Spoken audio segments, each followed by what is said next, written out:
Hi, welcome. In this video, this is part two of my responding to the force-free dog training talking points by way of a post put out by John McGuigan. Goes by the name of the Glasgow dog trainer. And again, my last video, part one, again, kind of establishing the foundation, okay, when it comes to what represents a process. And again, this sets up this whole thing about the narratives put out in the dog training community within, again, both the force-free and even balanced dog trainers when it comes to approaching a relationship problem between dogs and owners as a learning-based exercise. Again, I talk about how this sets up a counterfeit picture within the framework of certain responses for many, even as those responses are being sold as is to dog owners as some sort of a standard. As to say, well, you're good to go, your dog is doing a great sit or a great stay or a great down. And so that represents that the relationship's getting better. But the response or the question is, well, really? Like, how are you actually putting that picture to the test? How can you trust that those responses represent that change is happening? Well, the point is you can't. Okay, the point is that you have to understand that what defines a process. Understanding that the reason you're going to a dog trainer in the first place is that you're dealing with a relationship problem. This dog again gains more and more control in the relationship, and behavioral issues escalate. And the way you want to look at it, again, I talk about the parenting example. Just like as a selfish child becomes more and more selfish, behavioral issues escalate. Okay, so at the social level, I talk about the social aspect of the relationship. Dogs are social animals, and connecting that dot in terms of how the decision-making process is influenced and governed at that level. And so, when I talk about, depth, and this is where you get into this issue, you hear me use certain language like stinking thinking of a dog, even talking about an express state. This is something you never hear with balanced dog trainers. You see them out there, with the dog on the leash, and the dog's head is just spinning. The dog is investing, controls manifesting, and they're not dialed in at all to any of that. Okay, understand that. So therefore, in terms of, change, in terms of intercepting those moments, those aren't happening. Okay, and that's key. Understand that you have to be aligned. You need to be engaged that way for change to happen. But again, proactive. I talk about in a proactive way in terms of, maximizing agreeableness. So when you're speaking the right language, okay, so it isn't about, the imagery out there, the optics is this cranking and yanking on dogs. Well, if you're cranking and yanking, it means you're waiting too long. Okay, you're not dialed in the right way. Again, I got lots of videos on my Flipping the Script series that shows those themes of even through balanced dog training. Why all the confusion? Why all the, certain, say, force-free trainers like Zach George playing off the optics of the dog daddy. Look at the dog day. Look at the optics of the dog day. If I was a force-free trainer and I really wanted to exploit appearances, I really wanted to be able to gain some leverage here and really sell what I'm doing, well, who would I go after to do that if I'm going to, bounce off somebody? It would be the dog daddy. Okay, I talk about that. So, understand that it's important to understand what's going on in the dog training world because, you hear these trainers talking about they started off force-free, they ended up on the balance side, or vice versa. Well, understand through all that confusion, that's what's happening. So it's about, landing on the right foundation, okay? And saying that, I'm going to plug my dog trainer course, okay, that's coming up January 27th. If you're watching my videos, if you're looking around the dog training world and you're wanting to help dogs and owners the right way, well, this is a great opportunity, okay? Because understand the questions are not going away, they're only increasing, okay? All the confusion, look at everything that's happening in the dog training world. Just look at all these different situations, which I connect dots with. It all points directly towards what I'm saying, okay? And understand these trainers, they don't want to connect dots, okay? They don't want to make those connections because it's inconvenient, okay? Because they're marketing this ideology and they think that they're all set up in that.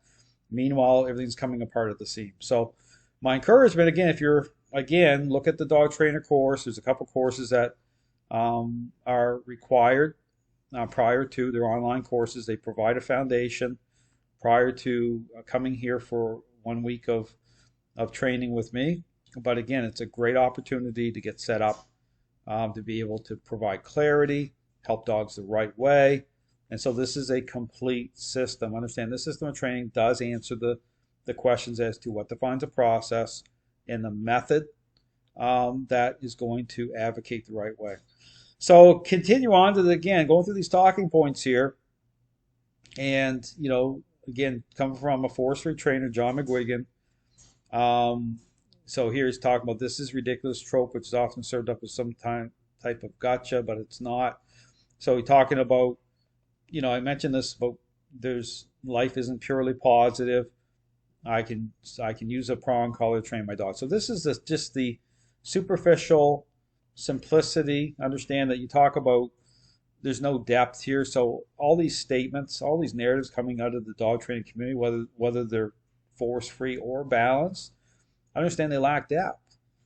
I mentioned this in one of my videos, Robert Cabral making that statement, science has no place in dog training, which is a total contradiction. And then it's so bad, he's, selling t-shirts and get the coffee mugs. It's a joke. It's like, this is where we're at. So you're saying, well, no, okay, breaking down all these, these contradictions, these narratives, so people can understand what's really happening here. When we are growing up, life is hard. Many of us, I guess, don't need to imagine this because we've lived it. But imagine going through life as a child or teenager and not being able to come home, finding safety or support from your parents and siblings. Imagine doing a task at home and being worried about being berated or physically harmed. Would be not so here. I want to talk to, because understand this is the type of confused narrative. Okay, this is the type of, understand that you see this in the dog training world, is there's a lot of individuals that have been through things, okay, as growing up, been through hardships, been through abuse, been through all sorts of terrible things. And so what they're doing is they're coming into the dog training world, okay, dogs with the type of dogs with depth of relationship. They're, using this, they're tying in, they're connecting this way, and they bring this baggage in, and it sets up this problem, okay, because what they do is they're just looking at things in a very superficial way. It's emotions, right? It's their way of connecting to gain a level of support, to heal, trying to look for healing that way. And I talk about this even through my service dog training, the problem even in the service dog training industry, where you see where people end up with dogs that are connected the wrong way. Okay, maybe these service dogs are connected in a possessive way. Okay, so it's a reverse, it's totally upside down. And this is where you get service dogs, and you'll see it come out when you want that dog to perform a specific task that requires a specific kind of pinhead focus. It doesn't happen. Okay, you'll see that break and fall apart, and they're trying to work off of using treats. What happens? The perception of the dogs haven't changed the right way, because those, again, the process itself to get there, the two core ingredients have not come in. And so this sets up tremendous problems. This is why you're seeing all the issues going on. But here you see what's happening is that people go in, and this is part of it, is that they fail to understand that dogs are different, okay, than owning a cat or a parrot. Okay, there's depth of relationship. Our role matters. Our emotions play a tremendous role. And so when you come in with that type of baggage, and you'll see this with dog rehab. I've experienced that. I had to actually disconnect from a dog rehab because I do care. That's the point. And so what happened there, and again, this gets into this whole thing of things become like normalized, it shouldn't be, is dogs coming in. This happened with a couple dogs and going back, and then I realized pretty quickly these dogs were ending up becoming aggressive because that emotional connection, these individuals that were involved didn't see it the right way. And so dogs becoming aggressive end up being destroyed anyway. Okay, so raising all sorts of money for the physical dogs that go through really terrible things. And of course, we want to, it's all is about healing, but the physical is different than the relational. Okay, just they're equally as important and relational. So, if you don't understand what's going on here in terms of what happened, just like look at the parenting style. Look at the permissive parenting style. Look at, talk about consequences and outcomes. You have to tie this in. Okay, don't get caught up in appearances. And then, because then it presents that type of thing where, well, something wrong with the dog, right? But think about the permissive parenting style. Oh, something wrong with the child. My role doesn't matter. No, your role is absolutely critical. It all starts there. But it offers up this kind of escape mechanism where I can kind of get out from underneath my responsibility and pass it off. I call it displaced blame. That's one of the central things going on here in the dog training world. But you see how this is set up here, right? With this whole bribery-based permissive ideology, that's the whole foundation's based on a faulty or counterfeit picture. Okay, offers up false hope to dog owners. But you see how this is aligned through this type of thing with many of these trainers. That's what they're doing. They're saying, well, they're bringing that baggage in, and it ends up, causing problems for many, many dogs and owners because of it, because they're blind to it. That's their blind spot. They don't see it. So it says, imagine going into a new place of work where your teammates, supervisors are hostile. Would that help you learn how to do your job? Would it make it easier or harder? Now, not only have to worry about the new skills you're learning, but have to defend yourself, let people know you won't be treated that way. Or dogs don't have that option in these conditions. If they communicate this, lead to more punishment. See, this is the problem. See, right, this is the same thing. People go through awful stuff, without a doubt. Awful stuff going on in this world. So, but here's the challenge, and here's the problem, is that, in terms of how this carries over to bring this in, it sets up, again, this problem by way of how this translates into or transfers over into the relationship through your emotions and through that type of because understand it takes a different path. You can't be a leader and be emotion at the same time. It's on the totally opposite end of the spectrum.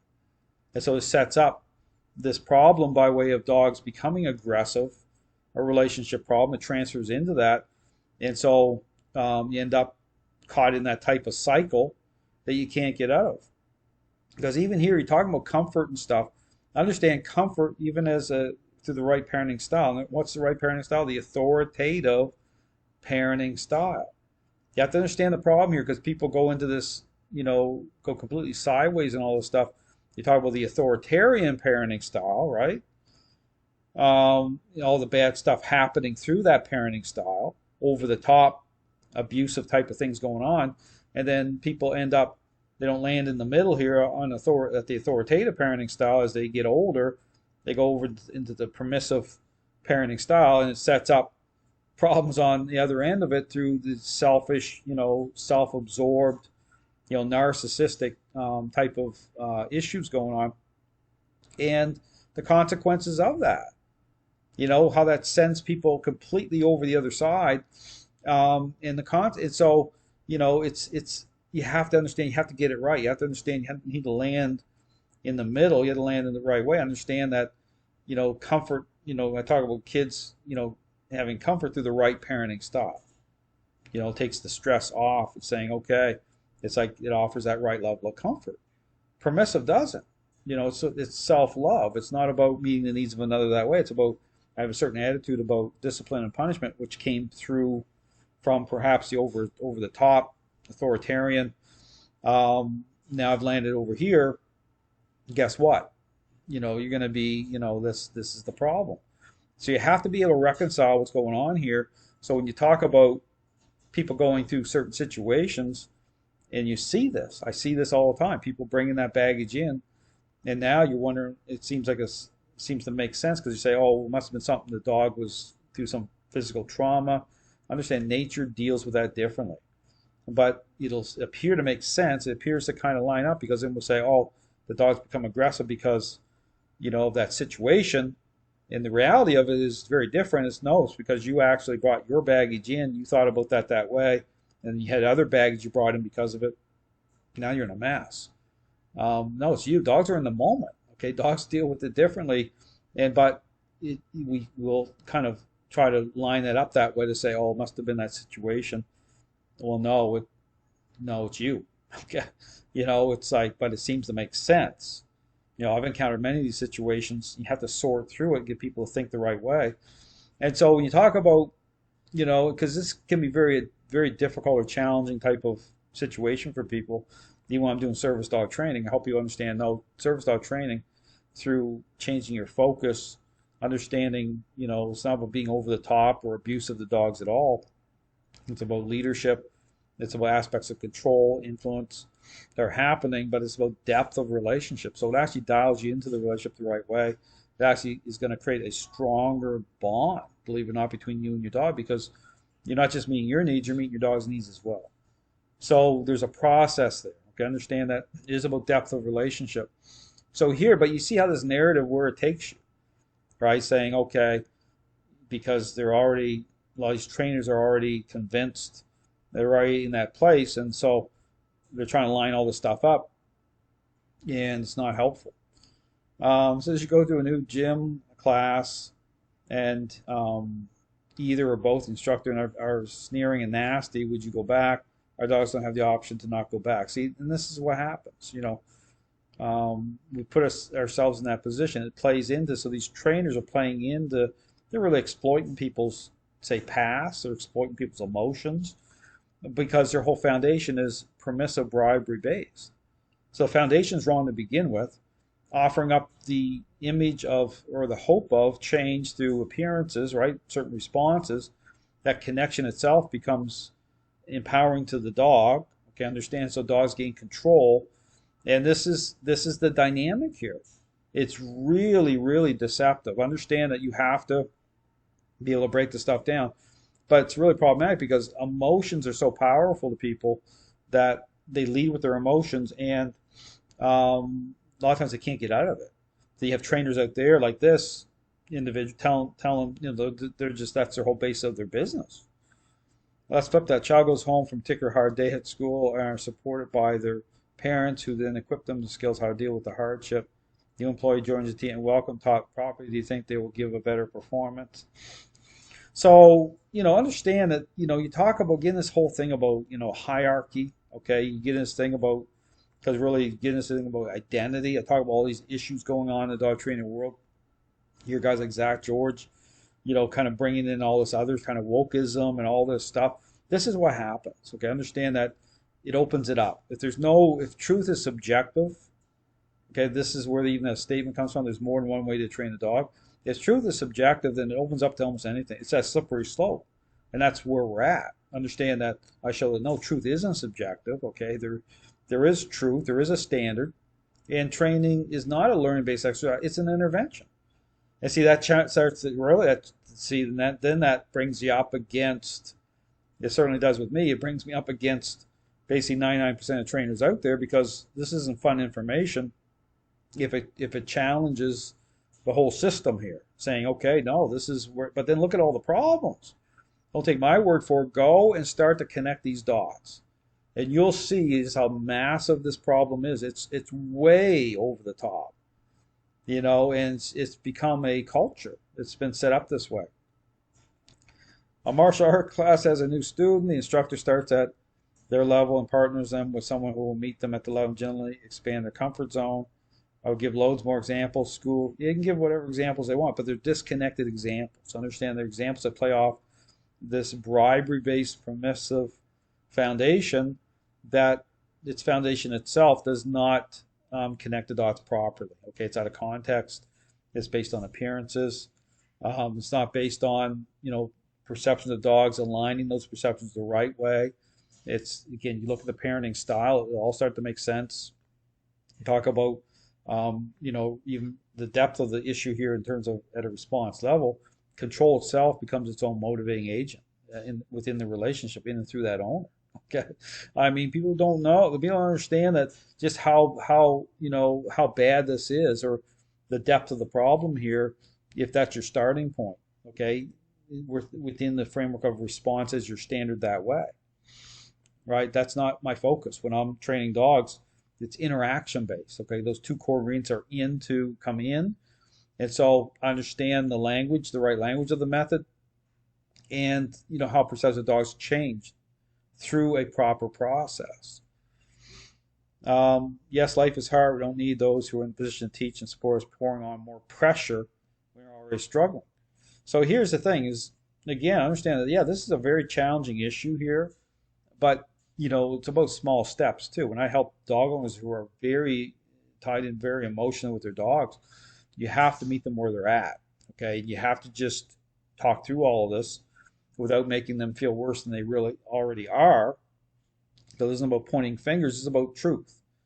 But I say truth and love, right? Truth and love, that right balance, saying, okay, here's the truth, but it's still the truth. Understand that, the problem here is that there is a standard. You have to, you're still going to arrive there. And so it doesn't matter, you can sugarcoat it all you want. You don't want to come off harsh, but there's that point in the relationship where you have to understand this is you, this is your role. Just like a parent, you have to actually, address the problem here. Our dogs are the same. Life for them in the human world is hard. They need to teach them kindly, humanity, effectively, and by reward-based training. See, and this is the twist. This is no different than, again, I talk about the permissive parenting style. It'd be like taking the permissive parenting style and you can wrap it up in all the flowery language you want, because that's right at that level to say, oh, it's all about, because about your attitude about parenting, discipline, punishment, right? So you can butt up against, that's the tension here. You can actually look at the same way through that lens of, of certain attitudes about things. You butt up against the authoritative parenting style. That's basically what's going on here. You do the same thing. You can play off of certain optics. You can play off of, at a response that's just superficial. You can package things up, but it's a total deception. Okay, take away that language, and where you end up, through a process, you end up in a really bad place. So people buy in this all they want. That's what these trainers are doing. They're exploiting everything. Understand that this is a bad deal. They're packaging this up for people that way to lead people into a deception here. They don't need the added pressure, prong, choke, slip, lead. See, but what's their whole basis of everything, right? It's agreeableness. That's why certain concepts such as counter conditioning can be problematic based on its application, because it goes beyond just agreeableness. It's context, okay? But to build those bridges the right way, if you watch my videos, you'll see how I'm doing it. And understand these trainers that's how they're playing off of this. So all to say, my encouragement is, okay, anyone looking for answers out there, you have to be able to sort through this. But at the end of the day, okay, understand there is a process. You have to be able to reconcile the response to the relationship. Understand that's totally lost through this ideology. Even through balanced dog training, balanced dog trainers don't do the same thing. They aren't able, many of them, do the same thing. They don't do the same thing. They reconcile the response to the relationship, right? You have to be able to understand, connect dots properly at the very beginning. Okay, so the jumping in point is the fact that training is a intervention, okay? Just like when a child becomes selfish at that moment, at that point in the relationship, it's an intervention. You have to look at the parenting style. You have to understand your role in that as a parent. And you have to understand, again, in terms of all those themes I talk about, the structure part, influence and control, how that's reconciled through a process to come out on the other side with a predictable, intentional outcome. Okay, not based on a counterfeit picture, based on, real change, relationship change. That's key. So if you have questions, contact me. I'll be more than happy to answer all your questions. If you're looking for options for training, you have other questions, I have the consult, which is like FaceTime. I'm able to answer your questions. It doesn't matter if you're a balanced trainer, force-free trainer, a dog owner, doesn't matter. I'm going to answer your questions. This isn't about, criticism that way. Understand, when I help people, I'm there to help people. My social media, you'll see me putting out lots of kind of really hard-hitting, tough stuff. because I'm coming up against the dog training community. This is really directed more at dog owners who are coming up against this stuff, because this is the common, messaging that's out there. And so whether it's balanced or force free, this is really, it's sad reality, but people are not getting the right information from the very beginning as to what a process represents. So, but again, lots of training options through my website. Trainer course coming up, okay, January 27th. I would encourage anyone that's wanting to help dogs owners the right way, take a serious look at that course coming up. Thanks for watching.